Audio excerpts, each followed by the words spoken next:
ഇന്ത്യയിലെ സംഘപരിവാർ മീഡിയയിലും ചില ബോധമില്ലാത്തവന്മാർ പറയുന്നതൊക്കെ കേൾക്കട്ടെ.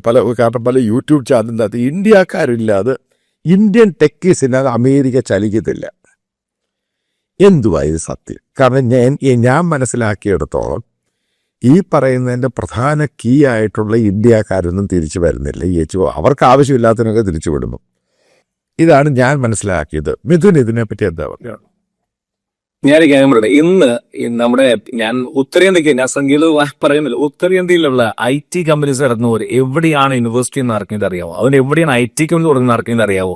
ഇന്ത്യയിലല്ല. അവരിപ്പോ തുടങ്ങാൻ പോകുന്ന എവിടെയെന്ന് അറിയാവോ? തുടങ്ങിക്കൊണ്ടിരിക്കുന്ന ഇപ്പൊ യൂറോപ്യൻ രാജ്യങ്ങളുണ്ട്, ഈ പറയുന്ന സ്ലോവേനിയ, ഉക്രൈൻ, പിന്നെ പോളണ്ട്.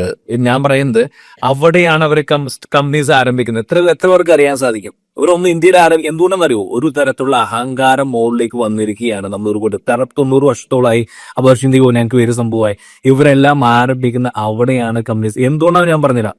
നല്ല റെഡി വർക്ക് ഫോഴ്സിനെ കിട്ടും, നല്ല കമ്മിറ്റഡ് ആയിട്ടുള്ള പിള്ളേരെ കിട്ടും, നല്ല ഡെവലപ്പേഴ്സിനെ കിട്ടും. അതായത് ഡിപ്പെൻഡൻസി എന്ന് ഒരു കഥ ചുമ്മാ വരുന്ന ഒരു രാജ്യത്തിനും ഡിപ്പെൻഡൻസി ഇല്ല ഒരു കാര്യത്തിൽ. അത് രണ്ടാമത് ഒരു കാര്യം സാധനം പറയാൻ പറ്റും. അതായത് ഇന്ത്യയിലേക്ക് തിരിച്ചു വന്നു കഴിഞ്ഞവർക്ക് ജോലി കിട്ടുമ്പോൾ സാധനം ചോദ്യം ഉണ്ടായത് ഉത്തരച്ചൊരു ഉത്തരം. അതായത് ഇന്ന് ഞാൻ പറഞ്ഞുതരാം, എനിക്കൊരു വ്യക്തിനെ വേണം ഇന്ത്യയിൽ ഒരു ടെക്നോളജിയിൽ. ഞാൻ കഴിഞ്ഞ 2 മാസമായി അലയുകയാണ്, എനിക്ക് കിട്ടിയിട്ടില്ല റൈറ്റ് റിസോഴ്സ്. സാറിന് അറിയാവോ?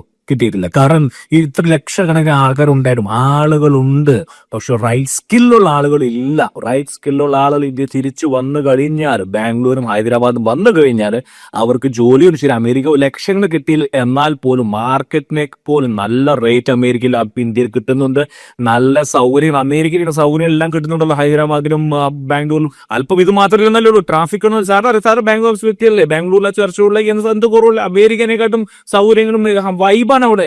നല്ല ശമ്പളമുണ്ട്, പക്ഷേ സ്കില്ലില്ലാതെ, ഞാൻ പറയാം, ഒരു കുന്തോ അറിയാതെ വെറുതെ എക്സൽ ഷീറ്റിൽ കോപ്പി പേസ്റ്റ് ചെയ്ത് നാട്ടിൽ വന്ന ഒരു ജോലിയും കിട്ടാൻ പോകുന്നില്ല. അവസാന ജോലി എന്ന് പറയുന്നത് അങ്ങനെ ഒരു ചിന്ത ഉണ്ടെങ്കിൽ, ഇന്ത്യക്കാരെ കൊണ്ട് മാത്രമാണ് ലോകം ചലിക്കുന്ന ചിന്തയുണ്ടെങ്കിൽ അവർ മൂഢന്മാരാണ്. കാരണം നമ്മളെക്കാട്ടും മിടുക്കന്മാരായിട്ടുള്ള തലമുറ യൂറോപ്പിലുണ്ട്. കാരണം അവർക്ക് മനസ്സിലായിരിക്കുകയാണ് ദാരിദ്ര്യം എന്താണ്. അവിടെ ഇപ്പൊ ഉക്രൈനിയർ, പോളിഷുകാരെന്ന് പറഞ്ഞാൽ എത്രമാത്രം മിടുക്കന്മാരെന്നറിയോ, എത്ര കമ്പനിയുടെന്നറിയോ അവരുണ്ട്. അങ്ങനെ റീപ്ലേസ് ചെയ്യുന്നു, അങ്ങനെയൊന്നും ചിന്തയൊന്നും ആർക്കും വേണ്ട. ഇന്ത്യക്കാരെ ഒന്നും നടക്കും അങ്ങനെയൊന്നുമില്ല സാറേ.